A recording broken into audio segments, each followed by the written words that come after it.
Mae Locws yn set o bwyntiau sydd yn rhannu rhyw briodwedd. Yn y fideo yma, mae'n iawn i ystyried y Locws sy'n cael ei adnabod fel yr Hanerydd Perpendicwlar.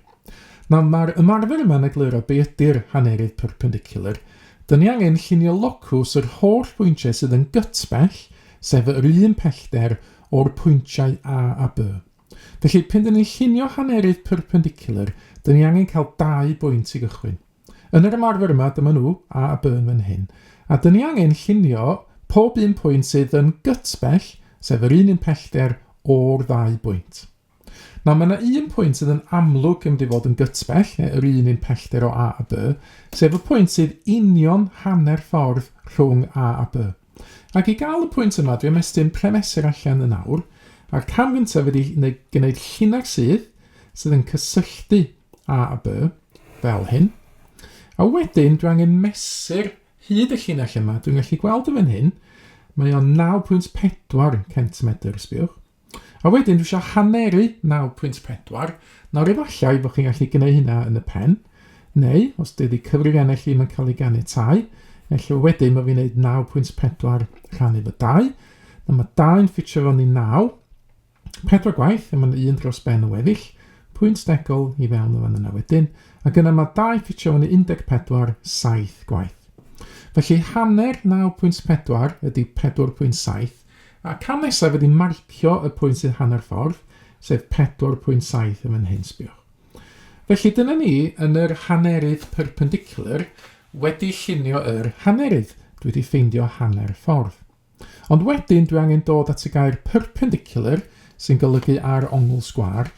A o'r pwynt yma yn awr dwi angen llunio llinell sydd ar ongl 90 gradd i'r llinell A B. Felly dwi'n estyn onglydd allan. Dwi'n rhoi canol yr onglydd ar yr pwynt dwi'n newydd lunio, sef y pwynt hanner ffordd. Ac yna dwi'n marcio ongl sgwar i ffwrdd 90 gradd mewn fan hyn. Ac yna estyn y premeser yn ôl. Ac yna gwneud llinell sydd yn cychwyn o'r marc yma fan hyn, yn mynd trwy'r pwynt oedd hanner ffordd. A dyna fi wedi gwneud yr Hanerydd Perpendicwlar. Mae pob un pwynt ar y llinell yma union hanner ffordd rhwng A a B. Mae'r pellter i A union rhyw fath â'r pellter i B. Ac efallai mewn cwestiwn wedyn, sy'n gofyn i chi liwio pethau sydd yn fwy agos at A neu fwy agos at B. Felly sy'n ni'n lliwio uwch ben, dydyn ni, y llinell, neu o dan y llinell fel hyn. Ond fan hyn, dim ond y llinell dwi angen mwyn cael y marcio llawn. Nawr, rhowch chi gynnig gwan ar gwestiwn tebyg. Wel, yr un cwestiwn dydy gwir. Estynwch darn o bapur allan. Rhowch gynnig ar lunio Hanerydd Perpendicwlar pethau sydd yn gytbell o 2 bwynt A a B o'ch dewis chi. A wedyn efallai bod yn edrych tebyg i fel hyn, ond efallai wrth gwrs fyddwch chi wedi gwneud y pwyntio mewn llefydd gwahanol a mae'r llinell mewn lle gwahanol gyda chi.